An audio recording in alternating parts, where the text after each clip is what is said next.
Time for us to get started. We are in Judges chapter 3. And we're actually going to get into the Judges now. On Thursday, we finished up the book's introduction to itself. So the whole plot is laid out for us in summary. After Joshua and the conquering generation died, Israel started whoring after other gods, namely the Baals and the Asherot. And so God's anger burns against Israel. He delivers them over into the hands of plunderers and oppressors, people who afflict them. They cry out for mercy, and so God raises up judges to deliver them. All right, so that's the basic shape of the plot in the book of Judges that the narrator has already declared to us. Right? This is the way things are going to go. And now we're going to get to see that pattern in action beginning in Judges chapter 3, verse 7. So let's read together. And the people of Israel did what was evil in the sight of the Lord. They forgot the Lord their God and served the Baals and the Asherot. Therefore the anger of the Lord was kindled against Israel, and he sold them into the hand of Cushan-Rishathaim, king of Mesopotamia. And the people of Israel served Cushan-Rishathaim 8 years. But when the people of Israel cried out to the Lord raised up a deliverer for the people of Israel, who saved them, Othniel, the son of Kenaz, Caleb's younger brother. The Spirit of the Lord was upon him, and he judged Israel. He went out to war, and the Lord gave Cushan-Rishathaim, king of Mesopotamia, into his hand. And his hand prevailed over Cushan-Rishathaim. So the land had rest 40 years. Then Othniel, the son of Kenaz, died. All right, so that pattern that we read about on Thursday is replicated here for us pretty much exactly as we read it in chapter 2. All right, so we begin with this notification of Israel's sin, and it is repeated not just that they did evil in the sight of the Lord, but specifically that they did so by serving the Baals and the Asherot. And I want to remind you, we always focus on the Baals. We almost never focus on the Asherot. Remember, Astarte or Asherah in pagan theology is usually the consort of Baal. Sometimes some of them are presented as the mother of Baal. But we're talking about fertility goddesses. Baal is a warrior god. Asherah is a fertility goddess. And so the nature of their idolatry is going to kind of go along those lines. All right, we'll see that start to come out more and more as we read through the book of Judges. All right, but we get this specific episode in Israel's history. The anger of the Lord has a specific consequence. Israel is sold into the hand of a guy named Cushan-Rishathaim, king of Mesopotamia, and they serve under him for 8 years. This, as far as I'm aware, out of all the judges, this is the oppressor who is furthest from Israel. Right? We're reading about this guy coming from Mesopotamia, or your text might say from Aram. Basically the same place where, or close to the same place where Laban used to live. So somebody who's pretty remote. We don't really know anything about this guy. But most of the rest of the oppressors that we read about are going to be Philistine or Canaanite, Moabite, Edomite, people who are very close by to Israel. This guy lives further out, and his name means dark, doubly wicked one, which I suspect is not the name his mother gave him. But again, it gives you a sense of the way that the narrator of Judges likes to tell the story, right? That there's an ideological point to like everything in the story. This guy, the dark, doubly wicked one, comes in. And so, of course, he fits this pattern of what the book has told us, that the Lord is going to sell Israel into the hands of plunderers and oppressors. And so, we get to verse 9, and the people of Israel cried out to the Lord.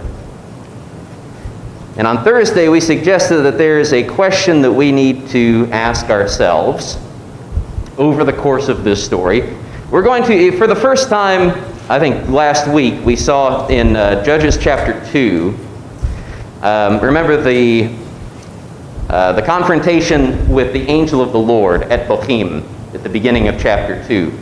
Remember, that results with the people of Israel lifting up their voices and weeping and offering sacrifices to the Lord. And so we asked ourselves, all right, have they repented at this point? And we suggested that this is a question we need to ask ourselves throughout the book as we see things go along. Whenever God raises up these oppressors, do we see Israel repent? Right? In this story, in the Othniel story, have we seen Israel repent in this passage? What have they done? The text is pretty brief here, but what does Israel do? They wanted to praise the Lord to get him to relieve them of the sin. Yeah, we're told that they cry out. We're not told anything about the nature of their crying out, merely that they cry out. And if we were to say at this point that Israel has repented, we're reading something into the text that the text doesn't have there, and most importantly, we're reading something that, as we go through Judges, the text suggests to us is not going on. Because they keep coming back to these things. The people cry out, and God's response is to raise up a deliverer for Israel.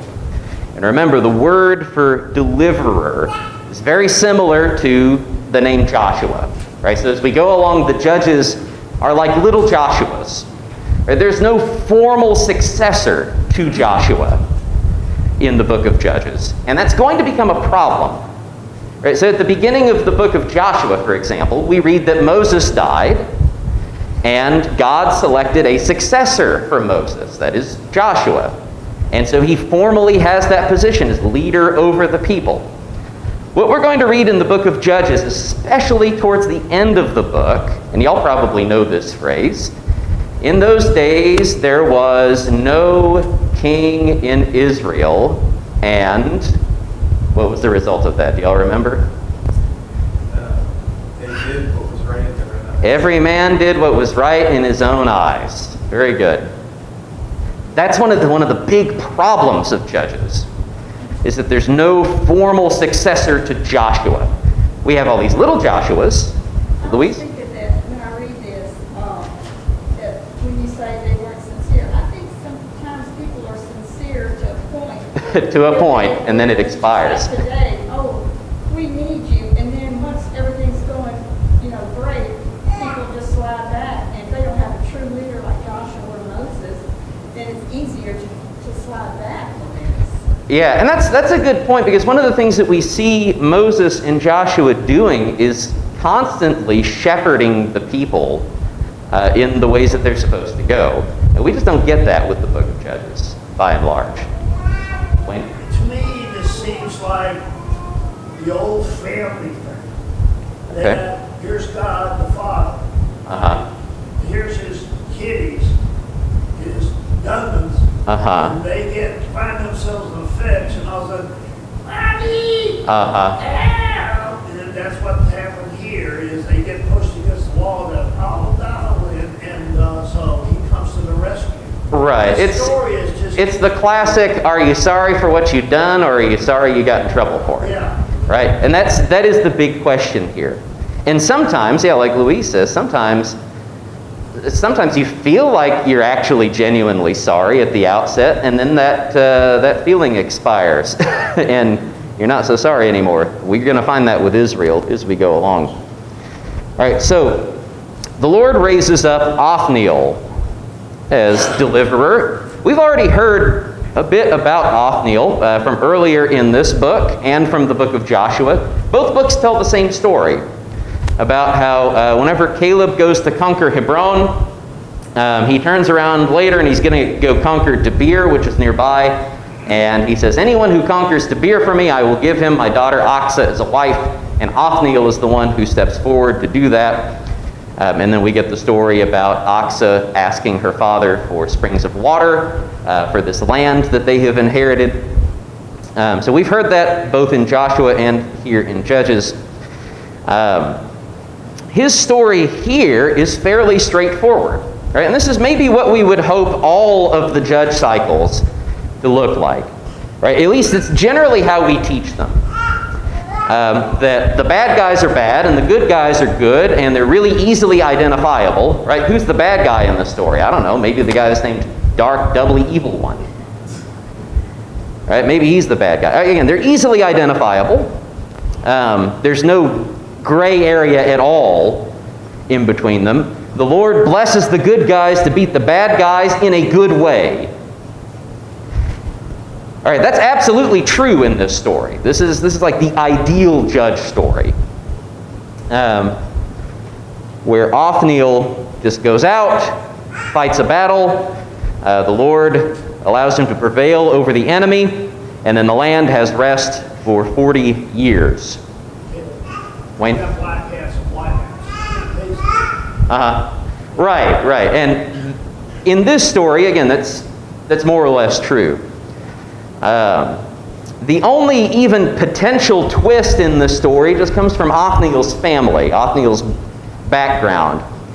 You'll remember, as we've said, Othniel is a kinsman of Caleb. In fact, the story itself points it out a couple of times. It is Othniel, the son of Kenaz, Caleb's younger brother. And Caleb is identified in the book of Numbers and the book of Joshua as a Kenizzite. All right, so what's that mean? There's some disagreement over what this means, that Caleb and his family were Kenizzites. Was he a native son of the tribe of Judah who was descended through a man named Kenaz? That's possible, but we find no explicit mention of a descendant of Judah named Kenaz. There's a genealogy of Judah in 1 Chronicles chapter 4, where Kenaz is mentioned. And in that genealogy, it's weird for a genealogy. Like, we're used to genealogies just, you start at the beginning and you work your way straight through to the end, right? Where you can trace, all right, this guy is this guy's son, and he was this guy's son, and he was this guy's son, all the way back to the beginning of the genealogy. Not so in 1 Chronicles 4. Kenaz is not shown there to have descended from Judah. So the text just kind of breaks off and starts talking about the sons of Kenaz right in the middle of the genealogy, when it's not been established at all that he's descended from Judah, merely that his family, his clan, belongs to the tribe of Judah. The only Kenaz that we have in an earlier genealogy in the Bible is a descendant of Esau, named in Genesis chapter 36. And so it's possible, maybe even likely, that Caleb and Othniel are ethnically Edomite.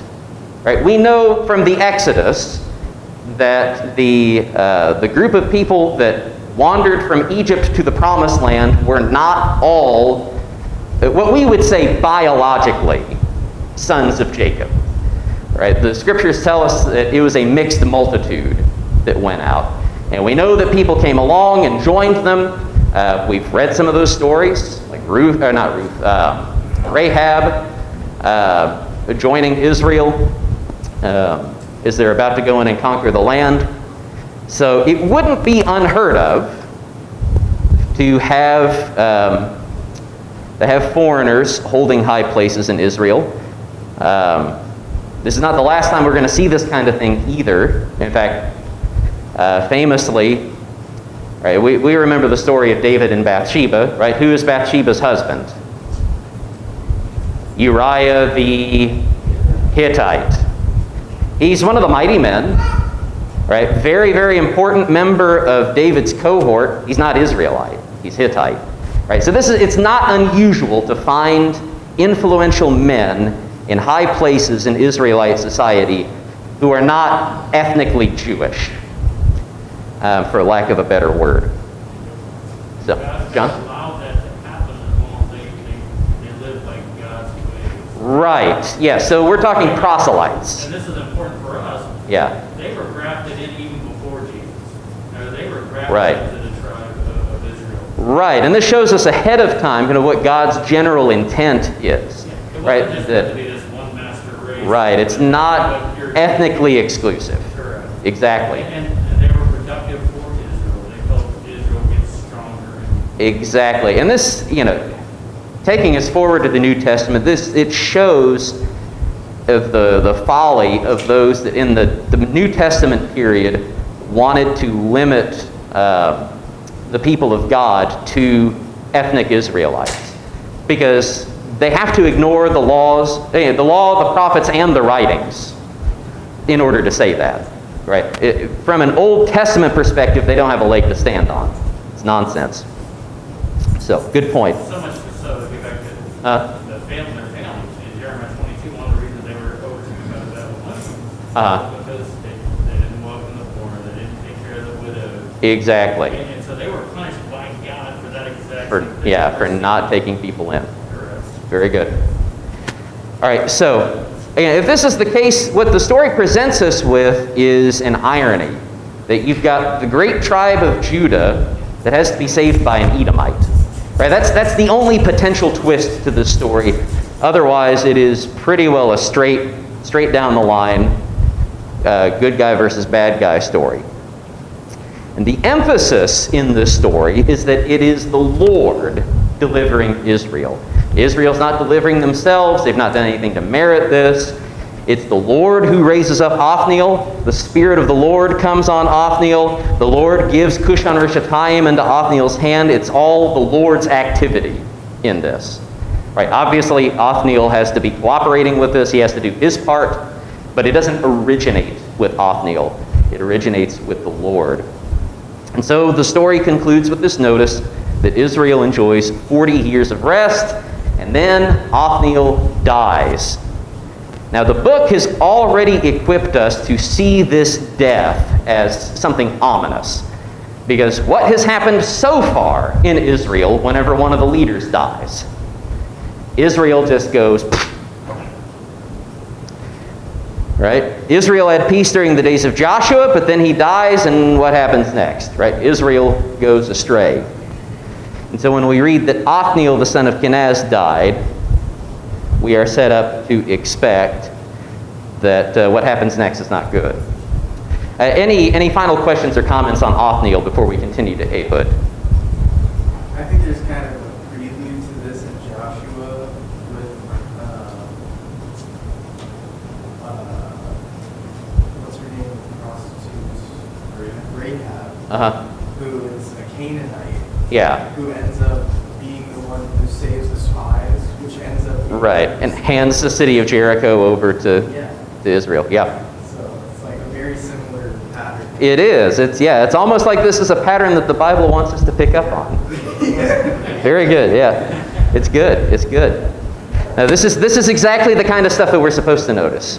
Excellent. All right, so let's get into the story of Ehud.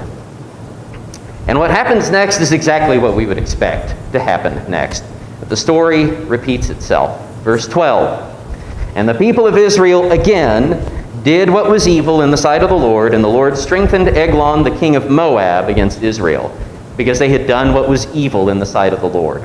He gathered to himself the Ammonites and the Amalekites, and went and defeated Israel. And they took possession of the city of palms. And the people of Israel served Eglon, the king of Moab, 18 years.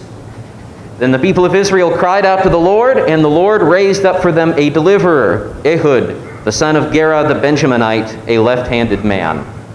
The people of Israel sent tribute by him to Eglon, the king of Moab. And Ehud made for himself a sword with 2 edges, a cubit in length. And he bound it on his right thigh under his clothes. And he presented the tribute to Eglon, king of Moab. Now Eglon was a very fat man. And when Ehud had finished presenting the tribute, he sent away the people who carried the tribute.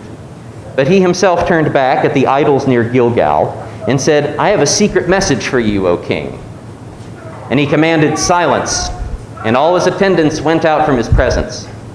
And Ehud came to him as he was sitting alone in his cool roof chamber. And Ehud said, I have a message from God for you." And he arose from his seat, and Ehud reached with his left hand, took the sword from his right thigh, and thrust it into his belly. And the hilt also went in after the blade, and the fat closed over the blade, for he did not pull the sword out of his belly, and the dung came out. Then Ehud went out into the porch and closed the doors of the roof chamber behind him and locked them. When he had gone, the servants came, and when they saw that the doors of the roof chamber were locked, they thought, "Surely he's relieving himself in the closet of the cool chamber." And they waited until they were embarrassed. But when he still did not open the doors of the roof chamber, they took the key and opened them, and there lay their lord dead on the floor.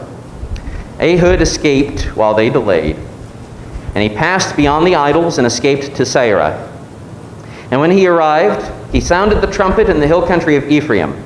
Then the people of Israel went down with him from the hill country, and he was their leader. And he said to them, "Follow after me, for the Lord has given your enemies the Moabites into your hand." So they went down after him and seized the fords of the Jordan against the Moabites, and did not allow anyone to pass over. And they killed at that time about 10,000 of the Moabites, all strong, able-bodied men. Not a man escaped. So Moab was subdued that day under the hand of Israel, and the land had rest for 80 years. All right, so Israel again does evil, and the Lord again delivers them into the hands of an oppressor, and this time it is a Moabite named Eglon. And this time Israel serves him for 18 years. But this story, obviously, is much longer than the Othniel story, and more complex. The Lord, again, and it follows the same basic pattern, right? So the Lord, again, hears Israel's cry. He raises up a deliverer, this guy named Ehud, son of Gera, a Benjaminite. Now, we want to file this away in the back of our minds for a little bit, because the book of Judges tends to circle back on itself. And this Benjaminite identity is something we should keep in the back of our heads, this tribal affiliation, because the author of Judges is already preparing us here for something that happens at the end of the book. So bear in mind that you have this great warrior Ehud, who is a Benjaminite, who our English translations say that he was left-handed. We also need to bear this in mind for the end of the book, because this is going to come up again, along with the Benjaminite thing. But for now, we need to consider this description, left-handed man, which gives us, in English, I think it gives us the wrong idea. Because, all right, so here's what should be an easy question for us. In our day, if somebody's left-handed, what makes them left-handed? Born that way. Right? When we say somebody's left-handed, that means that that's their dominant hand. That's not what the text is telling us. In fact, there's a Hebrew word for left-handed that the text of Judges does not use to describe Ehud. What the text says about Ehud, literally in Hebrew, is that he is a man whose right hand is bound. Right? Which is where we get the idea that he's left-handed, because his right hand is restricted in some way. There's a couple of things going on here. First off, the narrator is being playful with us because, remember, Ehud is a son of Benjamin. And I don't know if you remember back to the book of Genesis, when Benjamin was born, right? Jacob gives him the name Benjamin. You remember what it means? That's what Rachel tried to name him. Yeah. What Jacob names him is son of my right hand. Yamin is right hand in Hebrew. So Benjamin is son of my right hand. You remember Rachel tried to name him Ben-Oni, which means son of my sorrow. Right? In other words, because remember, Rachel dies after giving birth to Benjamin. And so she essentially tried to name her last son, I killed mom. And Jacob was not having any of that, and instead he named him son of my right hand, which is a very honorable name. Right? Your right hand is your strength. in ancient culture. So son of my right hand is an honorable name. And here we have a man who belongs to the tribe called son of my right hand, whose right hand has been bound. All right, so again, it's a little playful thing. But second, the narrator is also probably telling us something about Ehud's upbringing. And we will learn later in the book that this was not an isolated practice in the tribe of Benjamin. But what this signifies to us is that something's going on. There's a reason why Ehud's right hand is bound. And to help us what's going on, I want us to think back to our own history. You'll probably remember this or have experienced this. Maybe you've experienced it yourself, or at least have known parents or grandparents or other elders who went through this. Y'all know what used to happen to people who were born left-handed in a lot of places, like early on, say like early 20th century and earlier on? See a lot of head nodding. What happened? Go ahead, Wayne. What would they do? You were basically looked down on as not human. There is a stigma against left-handed people. In the normal crowd. Yeah. Now, because of the stigma against left-handedness, what always happened in the education system? They made you right-handed. Yeah, you were not born left-handed. There's no such thing, right? I don't care if you say you were born left-handed. You're right-handed now, right? My own grandfather went through this. His handwriting was atrocious because he was left-handed, but he had been forced to write right-handed his entire life. Go ahead, Wayne. And they would make things, mechanical things, that were set for right-handed people. Yeah, well, funny enough, my grandpa was also missing the thumb on his left hand because he got torn off by a fan belt while I was working on a tractor. So, exactly, yes. All right, so the reason I say that is that we understand that we can do things like as a society to try to enforce handedness, right? You take left-handed kids, and every time they put the crayon in their left hand, you move it over to their right hand and keep making them do that until more or less they become right-handed. Although, I mean, y'all know what happens to people? They become ambidextrous, generally, whenever you do that. So, yeah. So handedness is inborn, but it's also trainable. And we have stories from antiquity, like from Sparta, for example, and some other places in the ancient Near East, about warriors being trained from youth with their right hands bound to force them to learn to fight left-handed, to force them to become ambidextrous. In fact, the reason for this, the reason why they would do this, is that being able to fight left-handed is a huge asset in close combat. It's like, just to pull up another modern example, y'all have seen Rocky. Remember, Apollo Creed is looking for someone interesting to fight, and he's going through all these books in Philadelphia, and he comes across Rocky's entry in the book, and he wants to fight him, and you remember his manager objects to him fighting Rocky. It's not because Rocky's any great talent, or Rocky's kind of a schmuck at the beginning of the movie. Apollo's manager doesn't want him fighting him because Rocky's left-handed. And fighting somebody who's left-handed when you're right-handed really messes with you. Go ahead. On top of what you just said, if you're fighting somebody's left-handed, if you've been trained to fight with your right hand, you know. Right. It messes up the symmetry of everything. And when you're fighting somebody's left hand, you're not expecting. Right. It gives you, it gives them a big advantage. So they have an advantage. Yes. So now, the reason why we're going over all of this, first off, this is what the translators of the Old Greek understood judges to mean. So remember, there's a Greek translation of the Old Testament. We know a lot of our New Testament writers used this translation. They quote out of it in the New Testament all the time. But what the translators of the Old Greek understood was that Ehud was ambidextrous. In fact, they used the Greek word ambidextrous, to describe him. What's important for us is to understand that Ehud's advantage in this story, his ability to conceal his weapon and go in and assassinate Eglon, are not accidental things.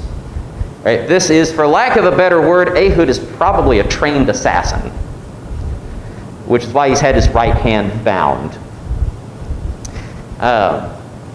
So he is, again, pretty early on in Judges, we are getting the kinds of people that you would expect to go in and win fights. So Eglon is this big, strapping guy, right? Not the kind of guy that you would normally want to fight in antiquity. But Ehud can do it because he has had his right hand bound. Right, now, the story is going to subvert these kinds of things later on, and we're going to have people that you would not expect winning battles being chosen as deliverers. But the story then goes into how Ehud delivers Israel. It goes into great detail about Ehud delivering Israel. In fact, the narrator seems to luxuriate in some of these details because it's a really fun story. Right? I love reading this story because it's also meant to be a funny story. As we're reading through, do you see the humor of everything that's going on in this story? It's the kind of thing that kind of starts funny and just gets funnier the further along you get. You got this big strapping bully oppressing Israel, and Ehud tricks him into granting him a private audience by saying that he has a secret message for him. And then he delivers this excellent, this sublime one-liner. I have a message from God for you. And what's the message from God? It's a dagger to the gut. Right? This is something you could put in film.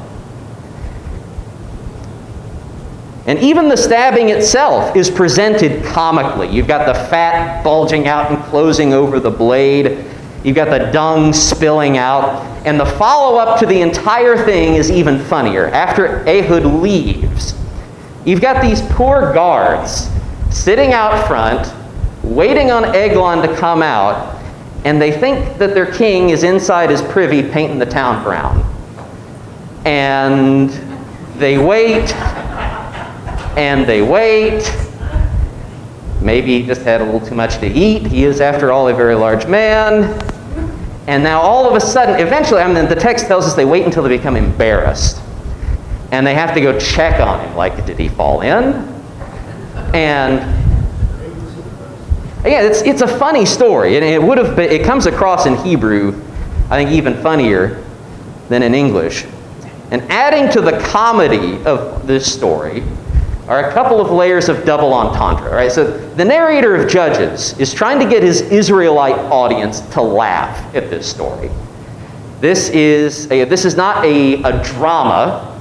This is an action comedy, as it were. And you've got these layers of double entendre. The first layer involves the meaning of Eglon's name. All right, so we told you Kushan Rishatayim means dark, doubly evil one. Obviously has some thematic use in the story. Eglon also has some thematic use. It comes from the same Hebrew root that means skipping calf or young bull. All right, so that gives you some idea of it's about Eglon's build, right? He's a big, strapping fellow. He's what some people would say, he's an absolute unit. Right? He is a chunky boy. He is a young bull. So you have this very large man that the text essentially calls a cow. And Ehud, the text tells us, comes near, draws near with an offering. The ESV translates it tribute. It's the same word used for sacrifices in the law of Moses. The text uses the language of sacrifice, to draw near, to present an offering. And then Ehud slaughters the young bull. And so the tables are turned on Eglon, right? King Young Bull. The story starts with him receiving offerings and ends with him becoming the slaughtered calf. All right, now, we're not saying that Ehud offered Eglon as a sacrifice. Like, literally speaking, that's not what happened. What we're saying is that the narrator uses suggestive language to add a layer of comedy to it. and also to make a point, which we'll get to in just a second. Because there's another layer of double entendre in this story, and this is a very ornately put together story. And the second layer of double entendre involves the narrator's use of sexual language in the story. Like we talked about on Thursday, we know that part of what's going on in Israel is sexual in nature. Part of their apostasy is sexual in nature. We know that because they're worshiping the Asherah. And so the author of Judges ultimately wants to make a point about that. And he begins by inserting some sexual language in odd places to build his Israelite audience up to the point that he wants to make. So we're not saying here that anything sexual happened between Ehud and Eglon. Again, we're saying there's some double entendre involved. We're saying that the narrator chooses a lot of suggestive language to describe what did happen. All right, so literally, all that happened was Ehud goes in and he assassinates Eglon and he leaves. All right, but the narrator, in telling us this story, uses this language. So, for example, the word that the ESV translates as thigh. All right, so Ehud takes this sword and he straps it to his right thigh. It's the Hebrew word for loins. Right, and we know that in the Old Testament, loins is a suggestive word. Right, so for example, when we read genealogies, we read about the sons who sprang from Jacob's loins. Right, it's a suggestive term. And he has put his sword on his loins. And he goes to Eglon in secret. And the Hebrew word that's used for secret here is also used in other places of enticement and trying to conceal sexual sin. It's the same word used to describe David and what he did with Bathsheba. That description is used in 2 Samuel chapter 12. Then we read that Ehud drove his sword into Eglon's womb. Right, the ESV obviously is not going to tell us that Eglon has a womb. He doesn't literally have a womb. It's that the word for belly in Hebrew is also the word for womb. And Ehud has just driven his sword into Eglon's womb. And all of this comports with how ancient stories sometimes treat the losers in a combat. Right? The defeated soldier is the one who is knocked down and raped and made into a conquered woman. This is something that is, again, fairly common in ancient storytelling. There's even a point in our own recent history where it was not uncommon for men to use this kind of language to describe the outcomes of contests.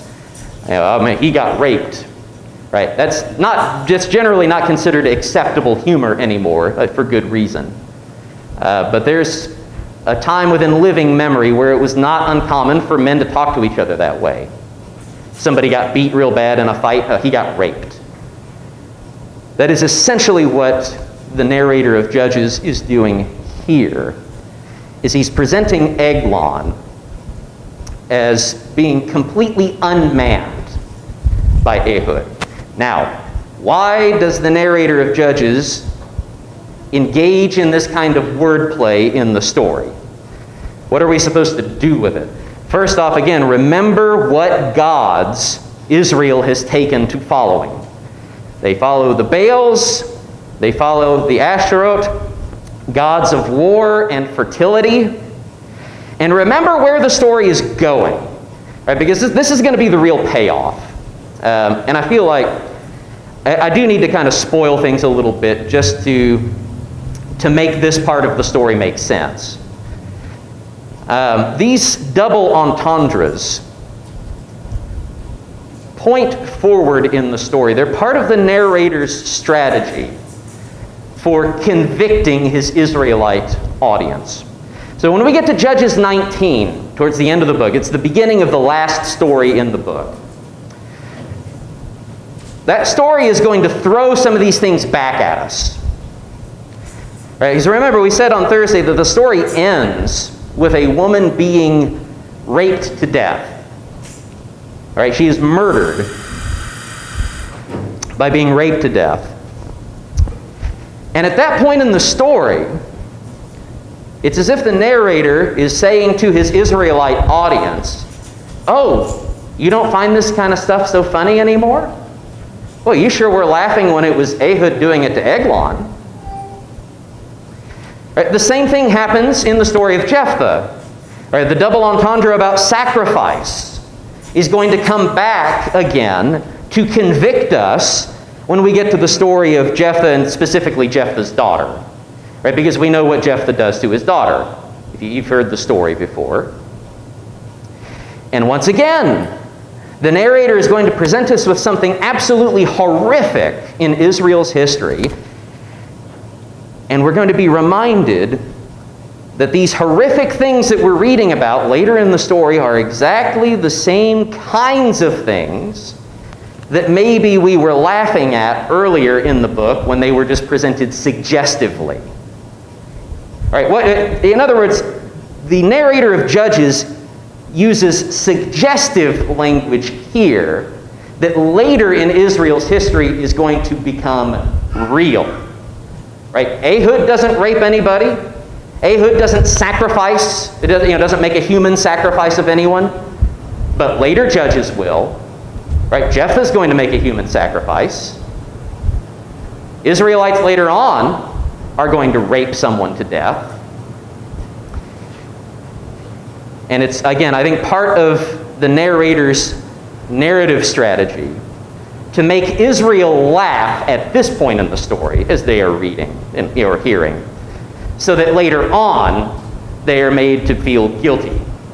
They are convicted not just of the sin of their hands, but specifically of the sin of their hearts.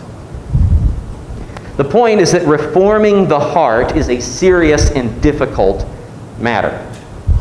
So, that's it for the double entendre. In the background of all of this, we have some additional signs of trouble in the Ehud story. Namely, the setting of the story and what we find there. All right, so Eglon, we read, has set up his base at the city of Palms. The city of Palms is a description that's typically associated with Jericho. All right, so we know Jericho at this point in history is in ruins.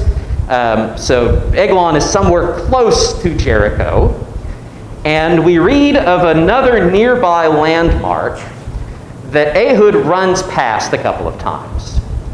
The story is taking place where? Well, it says past the idols near Gilgal. Gilgal. Yeah, we're going to make a point about it. We're going to make a point about it. Gilgal. What is special about Gilgal? That's what it says.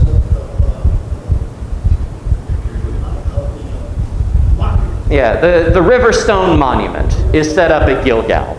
That's where Joshua, you'll remember, Joshua circumcises the conquering generation after they have crossed the river. So this is where Israel is consecrated for the conquest. It's where this important memorial is set up to show God's faithfulness to Israel. But of course, what do we find? What landmark do we find at Gilgal now as Ehud is running past it? Idols at Gilgal.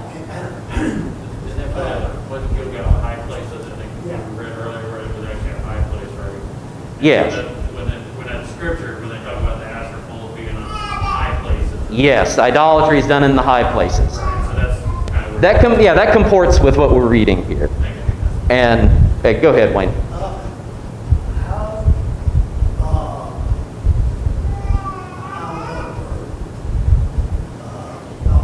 I'm going to say it, if you want to stop me, you want to say it, but Tall and Asherals are high places in that they're ton of poles. Yes, where you're going with that is true. We're going to have more to say about that later on because we're going to see another place with such an installation. So it is part of the fertility cult. We'll leave it at that, all right? We'll leave it at that. It's a high. I have it planned into some of our later lessons from Judges because it's going to come up. But it's absolutely the kind of thing that we should be thinking about. All right, but even in the midst of Israel's rescue, the narrator is cueing us in that this problem in Israel has not been resolved. The idols are still there. We never read about them being torn down or anything. Nevertheless, the story ends well enough, Ehud leads an army gathered from the hills of Ephraim. He kills 10,000 of the Moabites. He secures Israel's border. And Israel is granted 80 years of peace. All right, and then we're given the story of Shamgar in the very last verse of the chapter. We might say a few words about him on Thursday. There's really not much to say about him other than that he killed a lot of guys with an ox goad. But I don't really think there's anything more to it than that. We will focus on Thursday, Lord willing, on the story of Deborah. So thank you so much for your questions and comments and your kind attention this morning.